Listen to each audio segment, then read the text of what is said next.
नमो अरिहन्ताणं नमो सिद्धाणं नमो आयर्याणं नमो उमाणं नमो लोये संवसाहुणं मङ्गलं भगवान् वीरो मङ्गलं गौतमो गणी मङ्गलं कुन्दकुन्दाद्यो जैनधर्मोऽस्तु मङ्गलं सर्वमङ्गल्यमाङ्गल्यं सर्वकल्याणकारकं प्रधानां सर्वधर्माणां जैनं जयतु शासनं जैनं जयतु शासनम् एष सुरासुरमणुषन् वन्दिदं धोदधायिकं ममलं पडमामि वड्ढमानं तित्थं धम्मस्कतारम्। बस आज अपने पास विषय बहुत है एक्चुअल में, इसलिए अपने को आज जो है अभी पूरा इंद्रिय सुख का विषय करना है, जो सबसे महत्वपूर्ण है। देखो, हम जब भी किसी जीव को मोक्ष मार्ग में लगाने की बात करते हैं तो कहता है कि भाई मोक्ष में क्यों जाना है। तो हम कहते हैं संसार में दुख है, चतुर्गति दुख रूप है और मोक्ष सुख स्वरूप है, इसलिए हमें मोक्ष की प्राप्ति करना। आदमी कहता है कि चार गति दुख रूप क्यों है, तो हम उसको जो दुखों का वर्णन करते हैं वो काय का करते हैं कि देखो यहाँ नरक गति है, तिर्यंचों में इतने दुख है, मनुष्यों में भी जिनके प्रतिकूलताएं हैं उनके दुख है, और प्रतिकूलताओं का थोड़ा बहुत वर्णन वैराग्य भावना में किया भी है।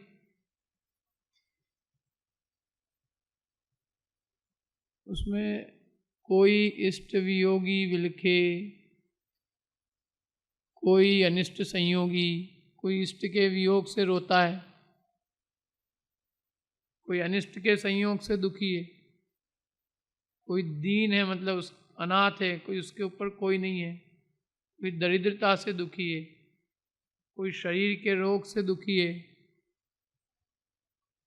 किसी के घर में पत्नी उसकी लड़ा के, और पत्नी लड़ा के सुन के आदमी लोगों को खुश होने की जरूरत नहीं है, किसी के पति की भी लड़ाक हो सकते हैं। तो संसार में दुख है ना, किसी ही घर कलिहारी नारी के बेरी सम भाई, किसी के भाई बेरी है, भले ही ब्रदर्स है लेकिन परस्पर में लड़ रहे हैं। कोई पुत्र बिना निज्झूर है, कोई के बच्चा नहीं है, इसी बात का दुख है उसको, और होए मरे तो रोवे, किसी हो भी जाए लेकिन मर जाए तो दुखी है, और हो भी जाए मरे नहीं लेकिन खोटा निकल जाए, पिताजी के लिए सुपारी दे दे।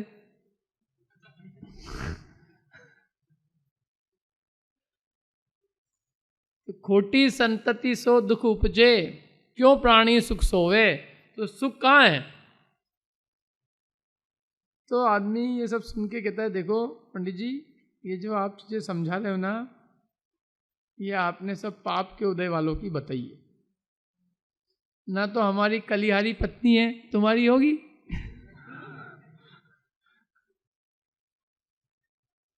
और ना हमारे कोई पुत्र पुत्र के ऐसे खोटी संगति है, खोटी संतति है। हमारे तो बहुत अच्छा आज्ञाकारी पुत्र है, अच्छी पत्नी है, शरीर निरोगी है। तो अब हमको यही इस संसार में सुख भोगने से क्यों रोक रहे हो तुम। हमको तो यही अच्छा लगता है, हमको कोई मोक्ष वोक्ष की कोई आवश्यकता नहीं। माने 5 इंद्रिय के विषय भोग मिले हुए हैं, अब तुम कह रहे हो उनको उनको भोगना छोड़कर, और हम ये तुम्हारे बताए हुए जो सुख का पता ही नहीं है कौन सा सुख है भी कि नहीं। अब अच्छे जो साक्षात जो सुख दिख रहा है उस सुख को छोड़कर और अनजाने सुख की जो है प्राप्ति के लिए आगे बढ़े, ये हमें समझ में नहीं आता। मैंने जीव कहता है कि आपने पाप के उदय वालों को तो बता दिया, लेकिन अब जरा पुण्य के उदय वालों की तो भी तो बात करो। तो इस गाथा की जो प्रारंभ है, इसके अगली वाली गाथा निकालो भैया, 63 है ना। अब देखो इस 63 गाथा में उन्होंने किसको याद किया? तो उन्होंने एक भी ना तो भिखारी को बुलाया, पाप के उदय वाले किसी जीव को याद नहीं किया। जितने दुनिया में एक से एक नंबर 1 लोग हैं उनको याद किया। नंबर 1 कौन लोग हैं? सबसे बड़ा आदमी कौन हिंदुस्तान में आज की तारीख में? कि साहब मोदी जी। मनुष्यों का राजा, अपन तो चलो ये तो हिंदुस्तान की राजा है, लेकिन पूरे 6 खंड का राजा, मनुष्य लोक का राजा कौन होता है? चक्रवर्ती। ऊर्ध्वलोक का राजा कौन होता है? सुरेंद्र, सौधर्मिंद्र। अधोलोक का राजा कौन है? असुरेंद्र। तो इन 3 लोगों को हमने अपनी अदालत में बुलाया, क्या सिद्ध करने के लिए कि संसार में सुख नहीं है। तो शिष्य कह दिया, महाराज आपने गलती करी, आपने मेरे ही गवाहों को बुला लिया। आप ये सिद्ध करना चाहते थे कि संसार में सुख नहीं है, तो आपको किसी भिखारी को, किसी दुखी दीन दुखी दरिद्री को बुलाना था, तो अपना केस सिद्ध हो जाता आपका कि संसार में दुख है। अब आपने तो 3 लोक के राजाओं को बुला लिया, तो इससे तो हमारी बात सिद्ध होएगी कि संसार में सुख है। तो कह रहे नहीं, अब तुम्हारे को तो यही तो तुमको राजा लोग सबसे ज़्यादा सुखी दिखते हैं, तो इसलिए हमने अदालत में किनको बुलाया है? राजाओं को। अब हम ये सिद्ध करेंगे इन राजाओं के माध्यम से कि ये इंद्रियों में सुख नहीं है, क्योंकि जिनके पास इंद्रिय सुख की प्रचुरता है उनको ही खड़ा करें ना, जिनके कछु है ही नहीं उनकी क्यों बात करें।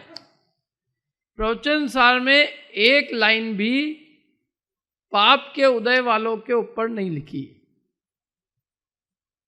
क्योंकि पाप के उदय को दुखी सारा जगत मानता है, लेकिन पुण्य के उदय वाले को सारी दुनिया सुखी मानती है। चक्रवर्ती, सुरेंद्र, असुरेंद्र इनको बहुत सुखी मानती है। तो उन्होंने इनसे ही अपनी बात चालू करी इंद्रिय सुख में, क्योंकि इंद्रिय सुख में प्रमुख तो ये 3 राजा ही है, ऊर्ध्वलोक, अध्यलोक, मधोलोक, 3 ही लोक है और 3 लोक के राजा। तो इनको हमने बुलाया क्योंकि इनको ही लोग सुखी मानते हैं। तो चालू ही वहां से किया, देखो, मणुआ सुरा मरिंदा। मणु इंदा माने मनुष्यों का इंद्र, कौन है? चक्रवर्ती। असुरिंदा, असुरेंद्र। और अमरिंदा माने अमर। अब ये जो ऊपर विमानवासी देव हैं इनकी आयु बहुत बड़ी होती है, तो इनको ऐसा भ्रम हो जाता है कि हम अमर हैं। अमर नहीं है, वे भी च्युत होंगे, लेकिन उनका नाम दिया जाता है अमर। तो इसलिए 3 जने हो गए ये, मणु, असुर, अमर। और इन तीनों में इंद्र लगा दो, मणुसिंद्र, असुरेंद्र, अमरेंद्र। तो मणुआ सुरा मरिंदा, ये 3 की बात कर रहे हैं अपन। अब ये क्या है? तो कह रहे अहिदुद्दा, पीड़ित वर्तते हुए। काय से? इंद्रियहिम सहजेहिम, ये सहज इंद्रियों की पीड़ा से पीड़ित वर्तते हुए। और असहनता तम दुखम, उस दुख को सहन नहीं कर पाने से।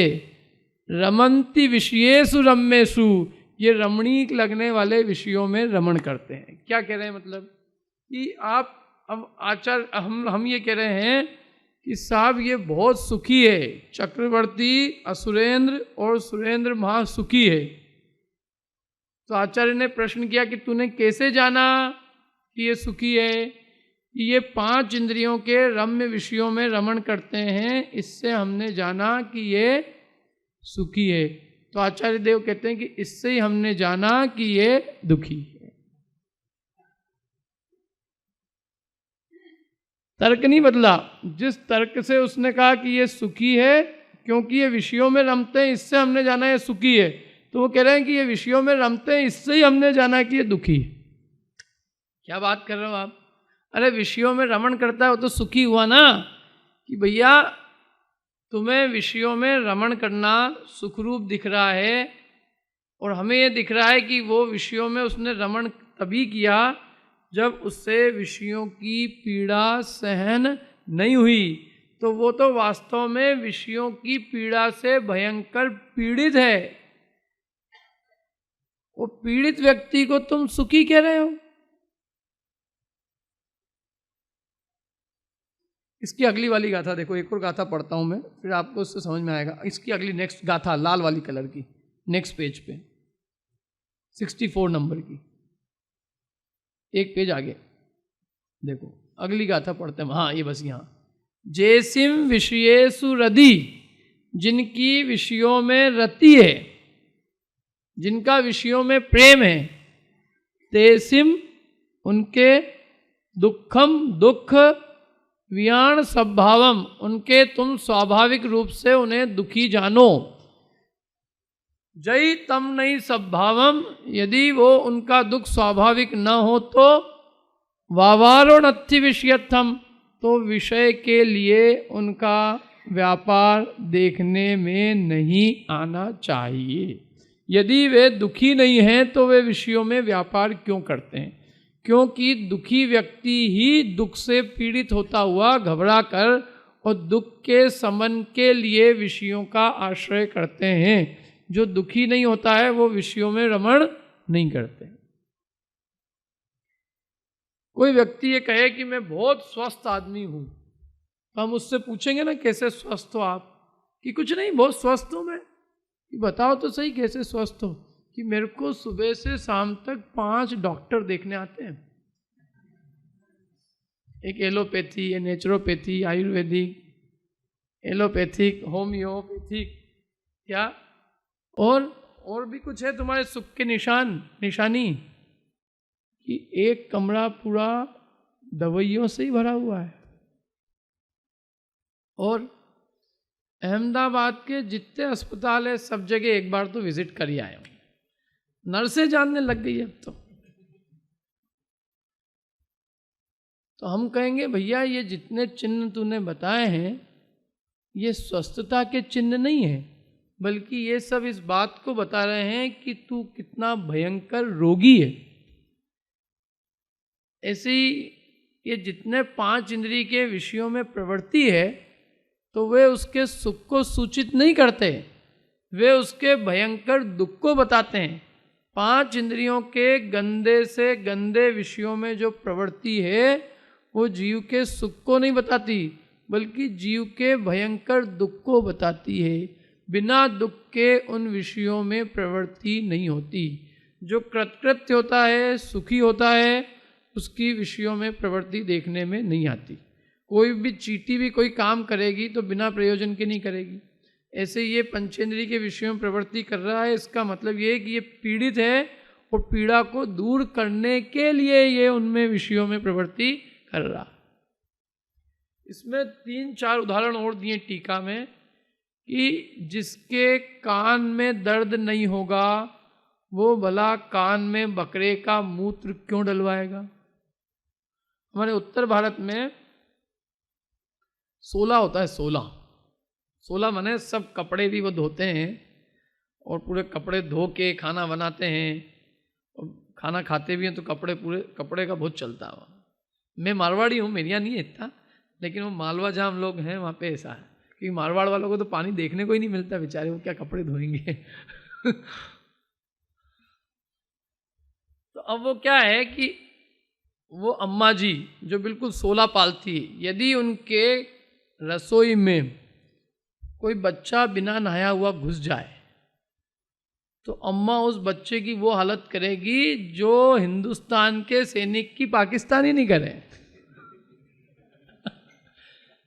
उसको इतनी धमकियां मिलती, तेरे हाथ तोड़ दिए जाएंगे, पांव तोड़ दिए जाएंगे, तू घुसा तो। और फिर भी वो आराम से सीमा का ऐसे उल्लंघन करता है जैसे पाकिस्तान की सेना करती है ना। डराते रहती माता उसको, अम्मा जी डराती, घुसना नहीं, लेकिन फिर भी घुस जाता है। अब वो अम्मा, उसको कान में जो है ना भयंकर दर्द हुआ। कौन को? जो अम्मा 16 को पालती है। तो वो अम्मा वैद्य के पास गई और बोले मेरे को बहुत पीड़ा है, इसका कुछ इलाज बताओ। तो वैद्य ने देखा और देख के वैद्य एकदम चुपचाप हो गया। तो अम्मा जी बोली दवाई बताओ, दर्द हो रहा है यहाँ। तो बोले देखो हम दवाई तुमको नहीं बता सकते क्योंकि तुम्हारे बहुत नियम धर्म है, तुम लोगी नहीं। तो बोले देखो वो बात की बात है, हमारे नियम धर्म क्या है, पहले बताओ तो सही क्या है, फिर विचार करेंगे अपन उस पर। तो बोले वो बकरे का मूत्र है और वो कान में डालना पड़ेगा। तो बोले इतनी सी बात, अरे हमने मुंह से लेने का त्याग किया है।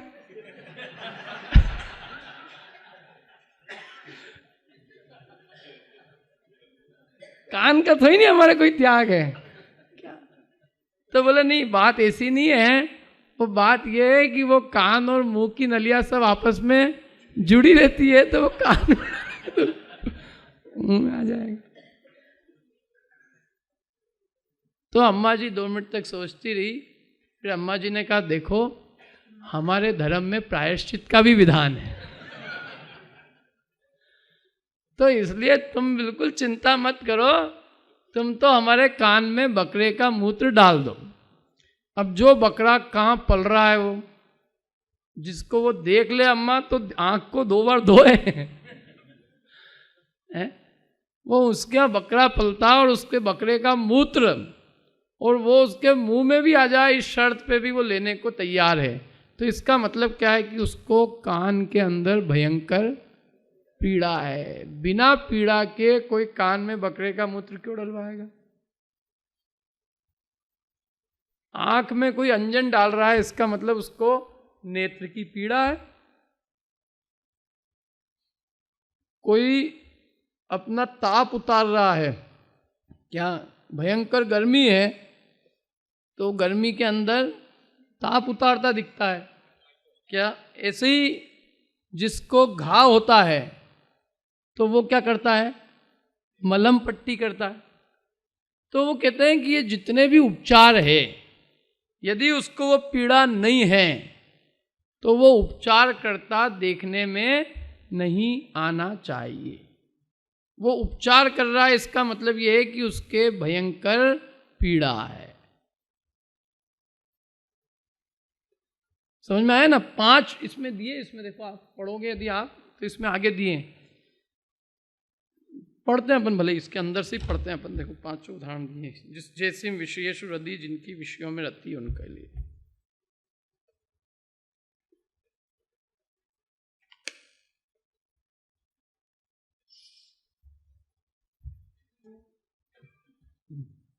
टीका देखो, टीका इनके इसके अंदर, जिनकी हत इंद्रियां जीवित है, नीचे भैया नीचे, क्या पहले इसको अन्वयार्थ पढ़ते हैं। जिन्हें विषयों में रति है, क्या कहा देखो, जिन्हें विषयों में रति है, माने जिन्हें विषयों में क्या है, प्रेम है, प्रेम,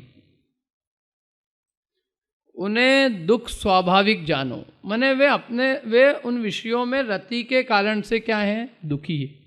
ये स्वाभाविक रूप से दुखी, उनका दुख कोई विषय नहीं मिल रहे हैं इस कारण नहीं है, विषयों की अप्राप्ति उनके दुख का कारण नहीं है, उन्हें विषयों में रति है इसलिए वे दुखी है। यदि वह दुख उनका स्वभाव न हो, यदि वे स्वभाव से दुखी न हो, माने स्वभाव माने विभाव स्वभाव, तो विषयों में विषयार्थ व्यापार न हो, विषयों के लिए व्यापार देखने में नहीं आना चाहिए। अब इसकी टीका देखो,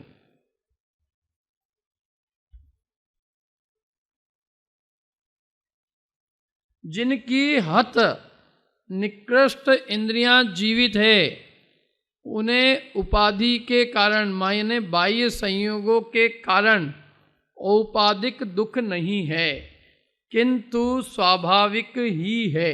बाह्य संयोग नहीं मिले, विषय नहीं मिले, हम ये समझते हैं कि विषय की अप्राप्ति दुख का कारण है, और आचार्य कह रहे हैं कि विषय की अप्राप्ति दुख का कारण नहीं है, विषयों में रति दुख का कारण। विषयों में प्रेम है ना, जिन्हें विषयों में प्रेम है वे सब दुखी है।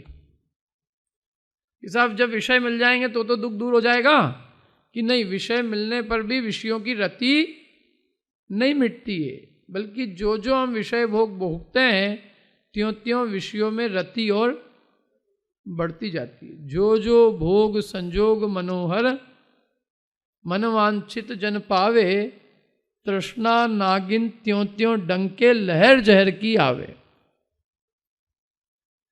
ये आज तक कोई जीव ऐसा नहीं हुआ कि जो इन विषयों से तृप्त हुआ हो। एक बार समुद्र नदियों के जल से तृप्त हो जाए, एक बार अग्नि ईंधन से तृप्त हो सकती है, लेकिन पंचेंद्रियों के विषयों से तृप्तता असंभव है। इसलिए जिनकी विषयों में रति प्रेम है वे दुखी है। उनका दुख स्वाभाविक है, क्योंकि उनके विषयों में रति देखी जाती है।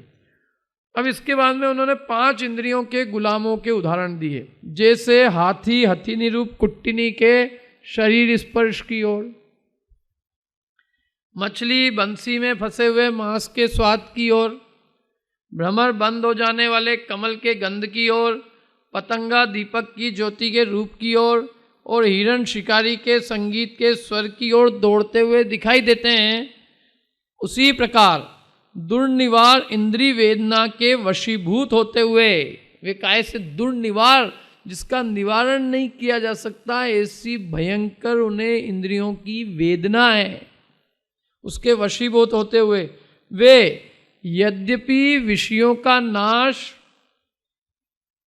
अति निकट है, वो कोई पंचेंद्रिय के विषय सदाकाल नहीं रहेंगे, वो विषय का नाश अति निकट है, तथापि विषयों की ओर दौड़ते दिखाई देते हैं।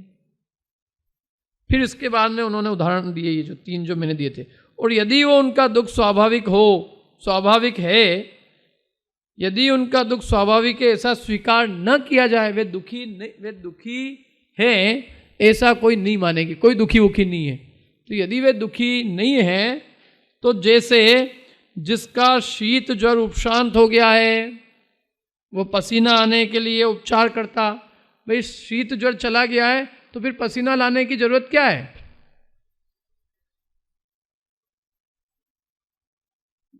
जिसका दाह ज्वर उतर गया है वह कांजी से शरीर के ताप को उतारता, जिसकी दाह चला गया अंदर से, लू चली गई है, वो कांजी से शरीर का ताप क्यों उतार रहा है? टेम्परेचर क्यों कम करने में लगा हुआ है? लू चली गई ना। तथा जिसकी आंखों का दर्द दूर हो गया है, दुख दूर हो गया है, वो वटा चूर्ण शंख इत्यादि का चूर्ण आंचता। तथा जिनका कर्णशूल नष्ट हो गया है वो कान में फिर बकरे का मूत्र डालता दिखाई नहीं देता। और जिसका घाव भर जाता है वह फिर लेप करता दिखाई नहीं देता। इसी प्रकार उनके विषय व्यापार देखने में नहीं आना चाहिए। यदि वे सुखी हैं तो उन्हें विषय व्यापार देखने में नहीं आना चाहिए, किंतु उनके वह विषय प्रवृत्ति तो देखी जाती है। किनके? इंद्र के, चक्रवर्ती के, असुरेंद्र के। और यदि वो विषय प्रवृत्ति देखी जाती है तो इससे सिद्ध हुआ कि जिनके इंद्रियां जीवित है ऐसे परोक्ष ज्ञानियों के दुख क्या है? स्वाभाविक ही है।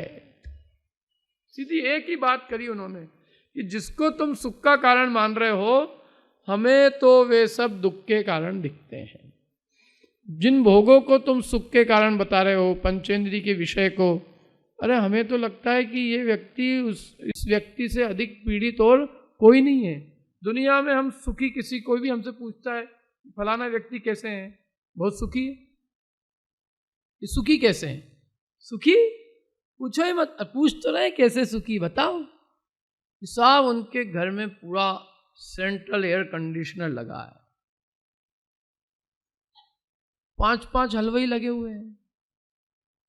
वो सो के उठते नहीं, उसके पहले उनके बेड पे टी आ जाती है, बेड टी है। पूरा घर परफ्यूम से महकता रहता है। बाथरूम में टीवी लगी हुई है क्या? और पूरा साउंड सिस्टम है, पूरा सेंट्रलाइज, पूरा साउंड सिस्टम, सब जगह आवाज आती है। 1 सेकंड के लिए भी उनके किसी भी व्यक्ति को इतनी सी भी विषय की जो है, मतलब विषय का व्यवधान 1 समय के लिए भी बर्दाश्त नहीं है। 1 समय भी विषय का अंतराय पड़े, पूरे प्रति समय विषय चाहिए, तो अपन क्या मानते हैं उसको कि बहुत सुखी है। और आचार्य देव कह रहे हैं कि ये पंचेंद्रिय के विषय की प्रवृत्ति ही उसके भयंकर दुख को सिद्ध करती है। बिना दुख के इन विषयों की सामग्री को कौन इकट्ठा करेगा। मैंने उनकी एक एक घर की लेडीज को कितनी पराधीनता है कि उनसे 2 मिनट भी टीवी का वियोग बर्दाश्त नहीं है। ये दुख की सूचना है। क्यों? कि सुख की है। ये दुख की सूचक है सारी सामग्री कि सुख की सूचक सामग्री है। तो वो कहते हैं कि ये तो सारी दुख की सूचक सामग्री है। देखो ये जो विषयों की पीड़ा है ना, ये विषयों की पीड़ा मौत की पीड़ा से भी बड़ी पीड़ा है। क्योंकि मृत्यु को जीव गले लगा लेता है, लेकिन विषयों की पीड़ा नहीं सही जाती। हाथी को हथिनी के शरीर स्पर्श की पीड़ा है, बंधन में पड़ना स्वीकार कर लेता है। मछली को मांस खाने की पीड़ा है, वो जो कांटा होता है कांटा में फंस के अपने प्राण दे देती है। भौरे को गंध सूंघने की पीड़ा है, तो कमल के फूल में दम घुट के उसके प्राण चले जाते। चक्षु इंद्री का पीड़ित कौन है? पतंगा। तो पतंगे को अपन कहो कि भाई थोड़ी दूर से देख लो, थोड़ी देखना है, कोई मना नहीं कर रहे हैं, आंख से थोड़ा डिस्टेंस बना के देखो कि नहीं उसमें मजा नहीं आता है। तो क्या करोगे? हम तो घुस के देखेंगे। घुस के देखोगे तो तुम्हारा शरीर जलेगा, जले तो जले, लेकिन हम आंख से दूर रहना हमको बर्दाश्त नहीं। तो जलना मंजूर है, लेकिन रूप से दूर रहना मंजूर नहीं है। हिरण शिकारी के संगीत की ओर दौड़ता है, यद्यपि वही हिरण उसको वही शिकारी उसके ऊपर जाल फैला के उसको पकड़ लेता है, मार डालता है, लेकिन वो मालूम है उसको कि हिरण की कमजोरी है कि शिकार जैसे ही वो शिकारी संगीत छेड़ेगा तो हिरण अपने आप चला आएगा। जो हिरण मनुष्य की आहट सुन के भग जाता है, वही मनुष्य के संगीत में इतना मोहित होता है कि खुद चला आता है, खुद शिकारी के जाल में स्वयं बंधने के लिए चला आता है। तो कह रहे एक एक इंद्रिय विषय की वेदना इतनी अधिक है कि उसके लिए मरण स्वीकार है उनको। तो जिन्हें 5 इंद्रियों के विषयों की वेदना है, वे हमें तो सुखी दिखाई नहीं देते, इसलिए हमें तो ये पुण्यात्मा भी सुखी नहीं दिखते। और अपन लोक में भी देखते हैं, जिसको जिस चीज की खाने की पीड़ा हो आदमी मौत स्वीकार कर लेता। हमारे एक परिचित थे, उनको शुगर हो गई थी, तो डॉक्टरों ने उनको मना कर दिया कि अब आप शुगर नहीं लोगे, तो भी वो खाते रहते थे। तो फिर एक जो जैन डॉक्टर था उनका परिचित, उसको ले गए हम कि कम से कम उससे ये समझ जाएंगे। तो उन्होंने कहा देखो अब मैं आपका इलाज चालू कर रहा हूँ, और आप और किसी की नहीं तो कम से कम मेरी इज्जत की चिंता करना। क्या लोग कहेंगे इतने अच्छे डॉक्टर थे और फिर भी वो उनका बीमारी ठीक नहीं हुई, इलाज ठीक नहीं हुआ, चले गए, इसलिए आप कम से कम मेरा ध्यान रखना। तो वे चले गए डॉक्टर साहब। फिर वो हमको बोलते हैं कि ये जो डॉक्टर है ना, इसकी जैन वैन नहीं है, इसको जैन धर्म का कुछ भी ज्ञान नहीं। लेकिन क्या बात कर रहे हैं, जैन है भाई। बोले नहीं, इसने वो 12 भावना ही नहीं पढ़ी। तो हमने कहा कौन सी 12 भावना? बोले वो राजा राणा छत्रपति वाली 12 भावना है ना, वो इसने नहीं पढ़ी। तो मैंने कौन सी राजा राणा छत्रपति? बोले वही राजा राणा छत्रपति हाथिन के असवार। तो इतनी तक तो हमने सबने बोली। बोले उसके आगे अरे मरना सबको एक दिन, अपनी अपनी बार, सबको एक दिन मरना है, तो हम आम पाक क्यों छोड़े उसके लिए? तो हमारे सब लोग एक दूसरे की तरफ मुंह देखे। तो मैंने उनसे कहा, मैंने कहा वो भूधर दास जी ने कभी सोचा भी नहीं होएगा कि उनकी 12 भावना कोई आम पाक खाने के लिए यूज करेगा। मैंने कहा क्या बात कर रहे हो आप, मरना सबको एक दिन है, लेकिन क्यों आम पाक क्यों खा के मरना है भाई? वेदना तो तुम्हें ही हो रही ना। मनुष्य जन्म मिला है अच्छा खासा, और ऐसी क्या पीड़ा है कि भाई मैं तो शक्कर खाऊंगा, भले ही मर जाऊं तो मर जाऊं। हमने बहुत समझाया, और वो हम तो केवल बोलते थे और देखते थे, वे तो खुद उस पीड़ा को भोगते थे, लेकिन वो कहते थे कि नहीं, चाहे जो हो जाए, जीना खाने के लिए मिला है, इसलिए हम तो एक दिन तो वैसे ही मरना है, लेकिन हम खाना नहीं छोड़ेंगे। और नहीं छोड़ा उनने। तो मैं कहता हूं कि वो व्यक्ति सुखी है कि दुखी है? वो अपने आप से दुखी है, पीड़ित है, क्योंकि वो उसको छोड़ना चाहता है लेकिन छोड़ने में असमर्थ है। विषय की वेदना भयंकर है उसको।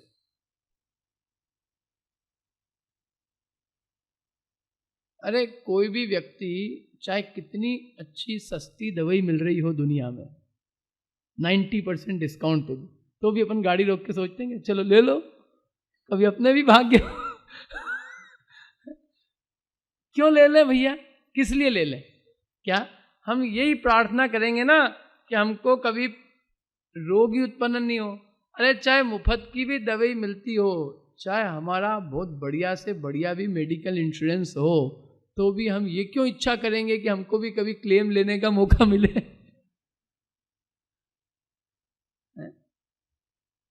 संसार में सुख किस बात का है? निरोग अवस्था का सुख है कि अच्छी दवाई मिलने का सुख है?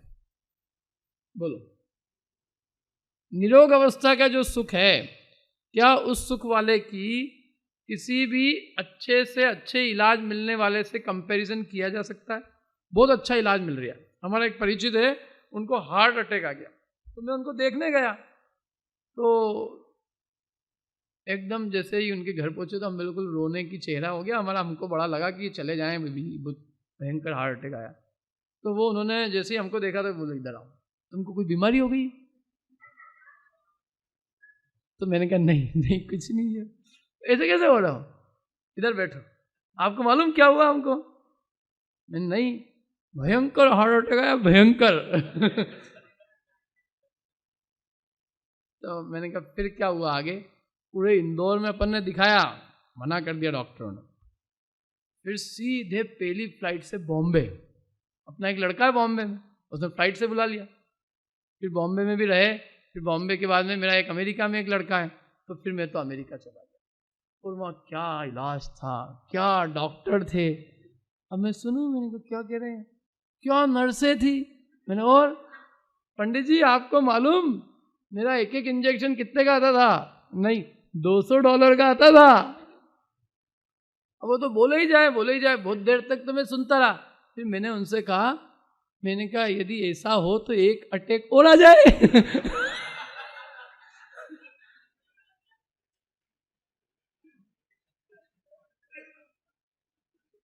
मैंने कहा तुम्हारा दिमाग खराब है हैं? हम यहाँ रोने आए और तुम उसकी महिमा बताने लग गए। $200 के इंजेक्शन लग रहे, इतने डॉलर के लग रहे। मैंने कहा भले आदमी अपन बिना उसके अच्छे हैं कि हार्ट अटैक होने पे अच्छे हैं? तुम्हें यही समझ में नहीं आ रही अभी?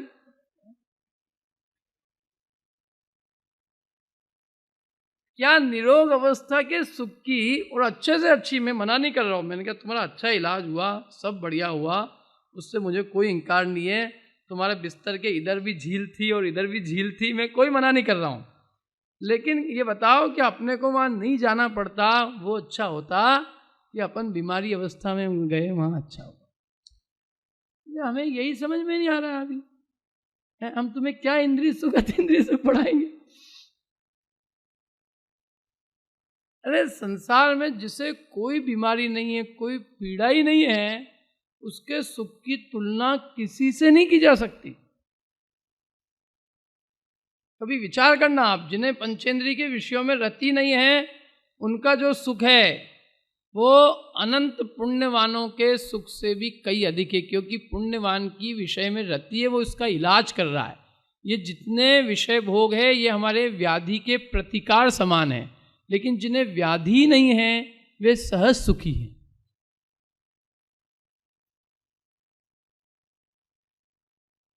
मैं जहाँ रहता हूँ ना, वहाँ पे 56 दुकानें हैं। आप में से कुछ लोगों ने देखी हो, इंदौर के अंदर 56 दुकानें हैं। 56 दुकानें मतलब खाने की, खाने पीने की दुकानें। और वहीं पास में एक मंदिर है, कल्याण भवन मंदिर, इंद्र भवन भी है, रतनलाल जी पंडित जी वहाँ। तो हम लोगों को क्या है, वहाँ पे मंदिर से धोती दुपट्टा पहन के, एक घर से धोती दुपट्टा पहन के मंदिर जाते हैं, रोज जाते हैं, लोग देखते रहते क्या कर रहे हैं। एक बार एक व्यक्ति ने रोक लिया मेरे को, बोले इधर आओ पंडित जी, इधर आओ, क्या करना है? बोले एक काम है। मैंने कहा 2 मिनट हमको मंदिर जान दो, क्योंकि मंदिर में कलश का टाइम है, टाइम निकल जाएगा, कलश छूट जाएंगे। बोले नहीं, पहले एक क्वेश्चन का जवाब दो। क्या क्वेश्चन? बोले मैं यहाँ पर एक दुकान खोल रहा हूँ मिठाई की, उसमें मैं नमकीन, गुलाब जामुन, रसगुल्ला और मावे की बर्फी ये सब रखूँगा। तो मैंने कहा रखो, जो करना है करो, आपको जो करना है भाई। बोले नहीं, आपसे हमको उसका नाम चाहिए, उस दुकान का क्या नाम रखे। तो मैंने उससे कहा, मैंने कहा देखो हमारे यहाँ 2 तरह के पंडित होते हैं, तो मैं दूसरा वाला हूँ और वो जो नाम बताते हैं दूसरे वाले। तो मेरे से बोला देखो पंडित जी, दुनिया को चला लेना तुम, मेरे को मत चलाओ, तुमको नाम तो बताना पड़ेगा। मैंने बहुत कोशिश की, बोले नहीं नाम बता दो, कुछ भी नाम बताओ, आपके भगवान पे नाम रख देंगे, महावीर भगवान पे रख देंगे, पार्श्वनाथ मिष्ठान भंडारी रख देंगे। तो मैंने कहा नाम रखो इसका, एक मैं जो बताऊंगा रख लोगे तुम? बोला हो। मैंने कहा एक काम करो, इसका नाम रखो रसना मेडिकल स्टोर। तो मेरी तरफ देखें, बोले दिमाग खराब है आपका? मैंने कहा नहीं। बोले मैंने आपसे दवाई की दुकान का नाम नहीं पूछा है, मिठाई की दुकान का नाम पूछा है। तो मैंने कहा 10 मिनट से क्या सुन रहा था, तो मैं पागल हूँ? अरे यही तो सुन रहा हूँ कि तुम गुलाब जामुन रखोगे, रसगुल्ले रखोगे, सब सुन के और सोच समझ के होशो हवास में नाम बताया है कि इसका नाम है रसना मेडिकल स्टोर।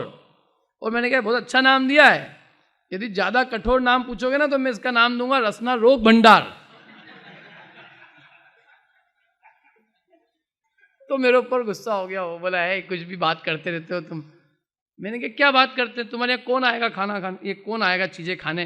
मैंने कहा जिसको अपने घर पे अपनी माँ का, बहन का, अपनी बच्ची का खाना पसंद नहीं होएगा, घर की चीज़ पसंद नहीं होएगी, हैं अच्छा शुद्ध घर का, शुद्ध बिल्कुल बढ़िया प्योर एकदम, और वो अपने घर के परिवार की स्नेह की बनाई हुई चीज़ अत्यंत स्नेह से तेरी पत्नी ने बनाई, वो फिर भी वो पसंद नहीं आई, तो मेरे हिसाब से उसको भयंकर पीड़ा है, रोगी है वो, क्योंकि वो उसको रसनेंद्री की इतनी पीड़ा है। मैंने कहा मैंने कहा देखो यहाँ जो है अपन खुद जानते हैं कि यहीं गटर का पानी कभी बाहर आता है, कभी अंदर आता है? और ये जितनी भी सामग्री है, दिन में बन रही, रात में बन रही, पानी छान रहा है नहीं छान रहा है, वो कब का मैदा है, कब का रवा है, मतलब न कोई उसमें तन की शुद्धता है, न मन की शुद्धता है, और न कोई जीव रक्षा की बात है उसमें। और फिर भी आदमी को यहाँ आना है और खाना है, गंदगी का नाला बहे, चाहे कुछ भी हो, दिन हो चाहे रात हो, पैसे दे के खाना है। तो मेरे हिसाब से तो उसको पीड़ा है, पीड़ा है उसको। काय की पीड़ा है? रसना इंद्री की पीड़ा है। तो वो थोड़ा सा उसका चेहरा थोड़ा लाल हो गया, बोले मेरे से बोले तुम्हें जिन साहब है ना सामने, इनको भी बोलो, तुम टीवी की दुकान खोल रखी इनने, क्या क्या दिखा रहे हैं, इनको बोलो कि अपनी दुकान का नाम रखे आंख मेडिकल स्टोर। तो मैंने उनसे कहा, मैंने कहा जिन साहब पूछने नहीं आए यदि जैन साहब पूछने आते तो उनको ही बोल देता। फिर मैंने कहा मैं उनको एक अलग नाम बताता, आंख नहीं चक्षु मेडिकल स्टोर थोड़ा सोफिस्टिकेटेड नाम बताता। तो बोले ये दुनिया में जितनी दुकानें हैं आपके हिसाब से सब मेडिकल स्टोर है? मैंने कहा नहीं तो और क्या है? तो बोले जितने भी लोग हैं यहाँ पे संसार में, आपको क्या सब बीमार रोगी दिखते हैं? मैंने कहा हाँ। तो बोले जितनी भी शॉपिंग कर रहे हैं काहे की कर रहे हैं? मैंने कहा दवाई होगी तो बोले फिर आपके हिसाब से, आपके धर्म के हिसाब से भोगी कौन है? मैंने कहा भोगी वो हैं जिनकी हम पूजा करने जा रहे थे हमारे अनंत सिद्ध भोगी है। क्यों भोगी है? क्योंकि उनको पीड़ा ही नहीं है। जब पीड़ा ही नहीं है तो उन्हें कोई भी प्रकार का प्रतिकार करने की आवश्यकता ही नहीं, वे सहज सुखी है। क्या? जिन्हें पीड़ा नहीं है वे सहज सुखी है। और ये संसार के जीव सारे बेचारे पीड़ित हैं। फिर अपने को पहले तो स्वयं पीड़ित है, फिर उस पीड़ा का इलाज करते हैं, लेकिन इलाज करते करते भी उनकी वो पीड़ा दूर नहीं होती। मैंने कहा देखो, आपकी दुकान पे यदि कोई मिठाई खाए और उसकी मीठे खाने की इच्छा समाप्त हो जाए तो हम कहेंगे कि ये बराबर दवाई भी है, लेकिन होता ये है कि वो जो जो मिठाई खाता है त्यो और आपके यहाँ पहुँच जाता है। तो इसलिए ये विषय सामग्री पीड़ा को दूर करने की कारण क्यों हुई? पीड़ा तो तभी उसकी दूर होगी जब इन विषयों में सुख बुद्धि मिटेगी, विषयों में रति मिटेगी। जब विषयों में रति मिटेगी तो सहज ही विषयों की इच्छा उत्पन्न नहीं होगी। जब विषयों की इच्छा ही उत्पन्न नहीं होगी तो विषय सामग्री की कोई उसको आवश्यकता ही नहीं रहेगी। क्या जब आत्मा स्वयं सुख स्वरूप है तो ये बताओ कि उसे इन इंद्रिय विषयों की क्या आवश्यकता है? अंत में इसके गाथा है, जिसका जो गाथा है वो गाथा सुनाता हूं मैं आपको, उसका हिंदी सुनाता हूं। देखो सीधे, तिमिर हर हो जिसकी दृष्टि उसे दीपक क्या करे। क्या बोला मैंने? क्या अर्थ है इसका? 63, 64, 65, 66, 67, 67 नंबर की गाथा है। 67। तिमिर हरा जय दिट्ठी जनस दीवेण नत्थिकायवम तोखम सयमादा विषया किम तत्थ कुवंती। तिमिर हर हो जिसकी दृष्टि, अभी अपन पहली लाइन पे बात करेंगे। तिमिर हर हो जिसकी दृष्टि उसे दीपक क्या करे। समझ में ही बात? जिसकी आंखों में तिमिर माने अंधकार को हरने की शक्ति है, उसे दीपक की कोई आवश्यकता नहीं। कौन है ऐसे जीव? है कोई जिनको दिए की कोई जरूरत नहीं? उल्लू की जो आंखें होती है वो आंखें अंधकार में तो आराम से देख सकती है, क्योंकि उसकी आंखों के मतलब आंखें इस तरह से होती है कि उसको अंधकार के परमाणु दिखने में सहायक है, बाधक नहीं। उल्लू है, शेर है, चमगादड़ है, तो इनकी आंखें अंधकार का नाश करने की शक्ति वाली है, इसलिए इनको दिए की आवश्यकता ही नहीं है। और ये लोग जो है बेचारे, इनको दिखता ही रात को है। इनकी मजबूरी क्या है मालूम है? शेर को रात को अच्छा दिखता है, अंधेरा उसको दिखने में सहायक है, अंधेरे में बहुत स्पष्ट दिखता है, क्योंकि उसकी आंखें अंधकार का नाश करने वाली होती है। तिमिर अंधकार में देखती है अच्छे से, इसलिए वो अंधकार में बिल्कुल नहीं डरता है। और हम उससे बचाव के लिए क्या करते हैं? अग्नि जलाते हैं, लाइट जलाते हैं, क्योंकि लाइट में उसको ढंग से दिखता नहीं है तो भय खाता है। तो जिनकी आंखों में अंधकार में देखने की शक्ति होती है ना, उनकी ये मजबूरी है कि वे अंधकार में ही खाने को निकलेंगे, क्योंकि उनकी आंखें कब देखती है? रात को।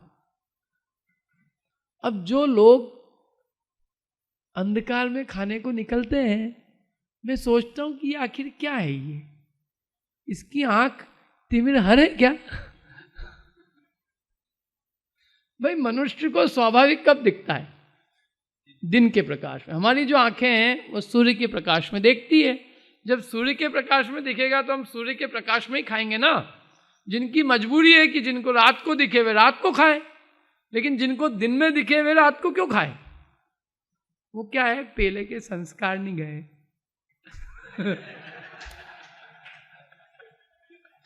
आते होती है, ऐसे तो नहीं चली जाती है क्या?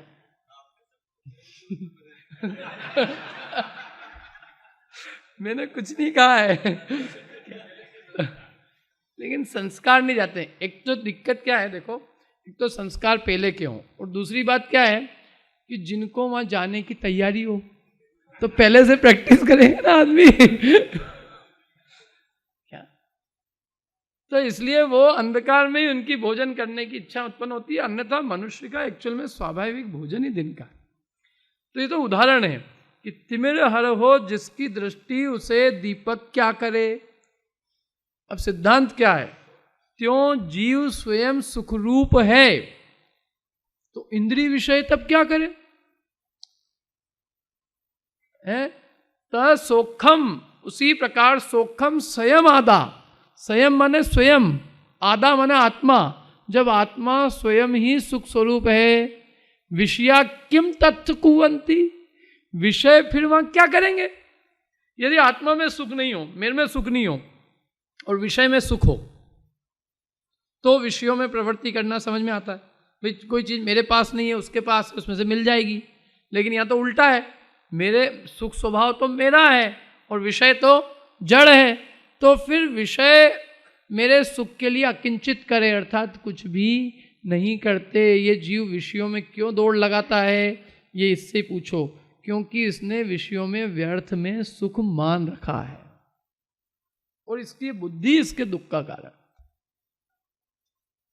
हाँ, इसमें दी है तीसरी चौथी कि इसने स्वयं ने कल्पना से इष्ट और अनिष्ट की कल्पना करके कि ये वस्तु मुझे इष्ट है, और उस इष्ट की कल्पना करके उसमें स्वयं इस सुख की कल्पना करता है।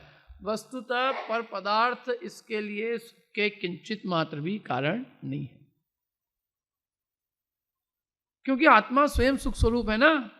क्या हम चक्रवर्ती होके और क्या कर रहे हैं, हम किसी भिखारी से और भीख मांग रहे हैं। ऐसे जो स्वयं ज्ञान और सुख का धनी है, चक्रवर्ती है ज्ञान और सुख का, वो पर पदार्थों से, पंचेंद्रिय के विषयों से अपने ज्ञान और सुख की क्या मांग रहा है, भिक्षा मांग रहा है। और वो विषय प्राप्त कर करके अपने आप को बहुत बड़ा सुखी समझ रहा है। तो कह रहे मूल में ही भूल पड़ी हुई है। विषय में रति है, विषयों में सुख बुद्धि है, मूल में भूल है। इंद्रिय सुख में सुख बुद्धि ही भूल है। दुखी इसलिए नहीं है जीव क्योंकि विषय प्राप्त नहीं हुए हैं। जब तक इसकी ये धारणा है कि विषयों से सुख, विषयों में सुख है, विषयों से सुख आता है, तब तक ये व्यर्थ ही पराधीन होकर दुख भोगता है, व्यर्थ ही पराधीन हो रहा है। क्या, और इसमें फिर बीच में एक बात और बताइए बहुत बढ़िया, कि जैसे पंचेंद्रिय के विषय सुख के कारण नहीं है, ठीक उसी प्रकार ये शरीर भी सुख का साधन नहीं है। सुख के साधनभूत आत्मा स्वयं है। इसलिए किसी को ये लगता हो कि अभी तो हमारा औदारिक शरीर है और अब थोड़े दिनों में हम जाने वाले हैं, अभी तो इसमें बहुत रोग है, और फिर पक्के से ये गारंटी है कि हम तो स्वर्गवासी ही होंगे। सभी जितने भी हिंदुस्तान में जितने भी लोग जाते हैं वो सब स्वर्गवासी होते हैं। मुझे पता ही नहीं कि फिर तिर्यंचादी गति में कौन जाते हैं। लिखते तो यही लोग हैं, सब लोग स्वर्गवासी। अब वो कहाँ, मैं ये नहीं कह रहा हूँ कि लिखना बंद करना, जो जो लिख रहे हैं वो वही लिखना, लेकिन सबको ये अभिलाषा है कि हमको कहाँ जाना है, स्वर्ग में। क्यों, क्या मिलेगा स्वर्ग में? सब वैक्रियक शरीर मिलेगा, दिव्य भोग मिलेंगे। तो मान्यता तो तुम्हारी यही रही ना कि वैक्रियक शरीर सुख का कारण है, दिव्य भोग सुख के कारण है। वो कह रहे हैं कि सुख दुख के कारण न तो शरीर है, न पंचेंद्रिय के विषय है, यह आत्मा स्वयं ही पंचेंद्रिय के विषयों में सुख और दुख की कल्पना स्वयं कर लेता है। तो जैसे यहाँ पे पुण्य के उदय वाले सुख दुख की कल्पना करते हैं, और पुण्य के उदय वाले जिस प्रकार यहाँ भी अपनी स्वयं की कषायों से दुखी होते हैं, यद्यपि विषय सामग्री है तो भी वे स्वयं दुख का अनुभव करते हैं, ऐसे यही आत्मा देव के शरीर में जाएगा। और ये आत्मा ही जब वही देव के शरीर में जाएगा तो भले ही वो शरीर वैक्रियक हो, लेकिन वहाँ भी आत्मा स्वयं अपने मोह राग द्वेष परिणामों के निमित्त से स्वयं दुखी होता है। न कोई वैक्रियक शरीर सुख का कारण होता है, न औदारिक शरीर दुख का कारण होता है। सुख का कारण ये जीव स्वयं है। इसलिए हम ये सोचे कि हमारा शरीर बदल जाएगा तो हम सुखी हो जाएंगे, गति बदल जाएगी तो सुखी हो जाएंगे, कि ये धारणा गलत है। मुक्त अवस्था में तो शरीर सुख का कारण है ही नहीं, क्योंकि वहां शरीर ही नहीं है, वह तो स्वयं अनंत सुखी है। लेकिन संसार अवस्था में भी शरीर सुख का साधन हो, आचार्य कहते हैं ऐसा हमें दिखाई नहीं देता। क्या, इस संसार अवस्था में भी जो सुख दुख रूप परिणमता है वो चैतन्य ही है। जब वो चेतन स्वयं सुख दुख रूप परिणमता है तो उसको बाहर में चाहे जैसे संयोग हो, चाहे औदारिक शरीर का संयोग हो, चाहे वैक्रियक हो, चाहे वो देवगति की इष्ट सामग्री हो, इष्ट उसने मानी माने देवगति के सामग्री हो, चाहे वो नरक की सामग्री हो, ये सुख दुख रूप अनुभव करना जीव के स्वयं के ऊपर है। क्या इष्ट अनिष्ट की कल्पना वो जीव स्वयं करता है। क्या स्वर्ग में जीव दुखी नहीं होते हैं? वहाँ स्वर्ग में भी जो है दूसरे के भोग देख देख कर वहाँ भी दुखी होगा, वहाँ भी इष्ट के वियोग में वहाँ भी दुखी होगा। आत्मा तो वही जा रहा है ना, आत्मा में थोड़ी नहीं बदलाव आ रहा है कि तुम ये समझ रहे हो कि बाहर का लिबास बदल देंगे तो आदमी सुखी हो जाएगा। सियाल को शेर की खाल पहनाने से क्या वो शेर हो जाएगा? ऐसे ये जीव चैतन्य आत्मा जब तक इसका मिथ्या श्रद्धा नष्ट नहीं होगा, मिथ्या ज्ञान नष्ट नहीं होगा, तब तक चाहे ये देव के शरीर में चले जाए, चाहे ये मनुष्य के शरीर में रहे, इसको कहीं भी कोई शरीर सुख का साधन नहीं है। इस प्रकार ये पूरे अधिकार में जो विषय वस्तु बताई यहाँ पर वो यही बताई कि इंद्रिय विषय, इंद्रिय सुख वो वास्तव में सुख नहीं है, बल्कि जिसे हम सुख कह रहे हैं आचार्य ने उसी को दुख सिद्ध किया है कि यदि वो दुख नहीं होता, यदि उनको पीड़ा नहीं होती तो उनका विषयों में व्यापार देखने में नहीं आना चाहिए। देखो ये सबसे बड़ी विशेषता जो है ना इस प्रवचन सार ग्रंथ की, बस मैं समाप्त करता हूँ, कि उन्होंने वो उसने जो युक्ति दी, उसने जो उदाहरण प्रस्तुत किए, आचार्य ने उसी के उदाहरण और उसी की युक्तियों से ये सिद्ध किया है कि इंद्रिय सुख सुख नहीं है। हम पंचेंद्रिय के विषय भोगों में प्रवृत्ति ही सुख के चिन्ह बताते हैं, और आचार्य देव कह रहे हैं कि वो विषयों में प्रवृत्ति ही उसके दुख के चिन्ह है। इंद्रिय सुख इसलिए वास्तव में सुख नहीं है। और आगे तो एक गाथा है पूरी, सपरम बाधा सहिदम विच्छिन्नम बंध कारणम विश्वम जम इंद्रियम लद्धम तम सोखम दुखमेव तहा। तो इस प्रकार से हमने ये पिछले 3 दिनों में हमने पूरे चारों पार्टियों की बात सुनी। कौन सी 4 पार्टी की? अतीन्द्रिय ज्ञान, इंद्रिय ज्ञान, अतीन्द्रिय सुख और इंद्रिय सुख। अब निर्णय अपने हाथ में है कि अपने को किसके लिए दौड़ना है। हमारे जो बच्चे हैं ना, हमारी जो युवा पीढ़ी में एक ही बात कहता हूँ उनसे कि तुम जिसके लिए दौड़ लगा रहे हो पहले थोड़ा सा विचार करो कि वो वास्तव में उसको वो सुख भी है कि नहीं है। कहीं ऐसा नहीं हो कि हम पूरे जीवन भर उसके लिए पुरुषार्थ करें उन इंद्रिय सुखों के लिए और वो सुखी नहीं निकले। इसलिए जिसके पीछे दौड़ रहे हो पहले ये तो पक्का कर लो कि वो दौड़ हमारी सार्थक होगी। मेहनत तो पूरी कर रहे हैं लेकिन किसके लिए करना ये सही निर्णय नहीं है। इसलिए ये निर्णय हमारा ये हो, अतीन्द्रिय ज्ञान और अतीन्द्रिय सुख ही वास्तव में उपादेय है, और वो अतीन्द्रिय ज्ञान और अतीन्द्रिय सुख ही हम सब उसको प्राप्त करें, उसी के लिए उद्यमवंत हो। इसी भावना से मैं अपनी बात समाप्त करता हूँ। और इन 3 दिनों में कुछ भी यदि मेरे से किसी के प्रति कुछ कहने में आया हो तो मैं उस सब के प्रति क्षमा याचना करता हूँ। और कुछ भी आगम से भी कोई विरुद्ध वचन निकला हो तो मेरे को जिनवाणी उससे भी क्षमा करें।